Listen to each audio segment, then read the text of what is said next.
দুইটা রিপোর্টার, একটি হারিয়ে যাওয়া প্রতিবেদন আর অসংখ্য প্রশ্নের জট খুলতে 25 তারিখ হইচয়ে মুক্তি পাচ্ছে একটি ওয়েব সিরিজ যার নাম হেডলাইন। সালে সোবহান অনিম পরিচালিত এই ওয়েব সিরিজে জিয়াউল ফারুক অপূর্ব এবং ইয়াশ রোহানকে একসাথে দেখা গিয়েছে। এটা একটা ক্রাইম থ্রিলার ওয়েব সিরিজ হতে চলেছে আর এটার ট্রেলার বেশ ইমপ্রেসিভ লেগেছে আমার কাছে। এমন একটা ক্রাইম থ্রিলিং গল্প আমাদের সামনে আনা হয়েছে যেটা বাংলাদেশের প্রেক্ষাপটে হয়তোবা নতুন। একজন কুখ্যাত সন্ত্রাসী 21 বছর পরে বাংলাদেশে পদার্পণ করেছে। সেটা নিয়ে একজন সিনিয়র জার্নালিজম যার চাকরি নেই, সে অনেক প্রতিবেদন লেখালেখি করে, অনেক সোর্স থেকে ডাটা কালেক্ট করে, বাট সে এটা ছাপাতে পারে না কারণ তার চাকরি নেই। সে একজন জুনিয়র ক্রাইম রিপোর্টারের সাহায্য নেয় এবং চেষ্টা করে এই প্রতিবেদনটি সবার সামনে নিয়ে আসার।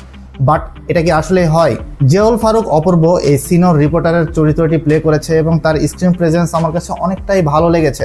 দেখে মনে হচ্ছে যে একজন ক্রাইম থ্রিলার গল্পে তাকে যেরকমভাবে মানানো দরকার, যেরকমভাবে ডায়লগ ডেলিভারি দেওয়া দরকার, সেটা অনেকটাই আমার কাছে ভালো লেগেছে। জুনিয়র ক্রাইম রিপোর্টারের চরিত্রে ইয়াশ রোহানকে বেশ ইমপ্রেসিভ মনে হয়েছে। তার এই ক্যারেক্টারটিও বেশ হাস্যরসাত্মক এবং দেখে মনে হচ্ছে দর্শকদেরকে অনেক সুন্দরভাবে কানেক্ট করবে। সে যখন এই প্রতিবেদনটি ছাপাতে যায়, রাতে জানে যে পরদিন এটা ছাপানো হবে, বাট প্রতিবেদনটি হেডলাইন সহকারে গায়েব হয়ে যায়। ক্ষমতার এই গোলকধাঁধা আসলে কি খুলবে নাকি পরবর্তীতে গিয়ে তারা আরো জটিল পরিস্থিতিতে পড়বে? এখানে আরো ক্যারেক্টারগুলো রয়েছে, সেগুলো বেশ ইমপ্রেসিভ লেগেছে আমার কাছে। আফসানারা বিন্দু, সে ক্যারেক্টারের সিঙ্গেল মাদার, বাট তাদের সাহায্যকারী হিসেবে এখানে কাজ করবে। ইয়াশ রোহান প্রায় ফ্লার্টিং করছিল, তো সেটা মনে হচ্ছে যে ইয়াশ রোহানের সাথে তার একটু কেমিস্ট্রিও আমরা দেখতে পাবো। অন্যদিকে সারিকা শোভার ক্যারেক্টারটি অপূর্বর স্ত্রী হিসেবে এখানে দেখানো হয়েছে। সবচাইতে আমার যেটা ভালো লেগেছে শ্যামল মাওলার উপস্থিতি। সে একজন কুখ্যাত সন্ত্রাসী হিসেবে কিভাবে লুকিয়ে রয়েছে এবং সকলের মাঝে স্বাভাবিকভাবে জীবন আচরণ করছে, সেটাই ওয়েব সিরিজে আমরা দেখতে পাবো। এইখানে গল্পের সবচাইতে বড় ধামাকা বিষয় হচ্ছে টুইস্ট, মিস্ট্রি এবং কি কি গল্পে আরো লুকানো রয়েছে সেটা ট্রেলারে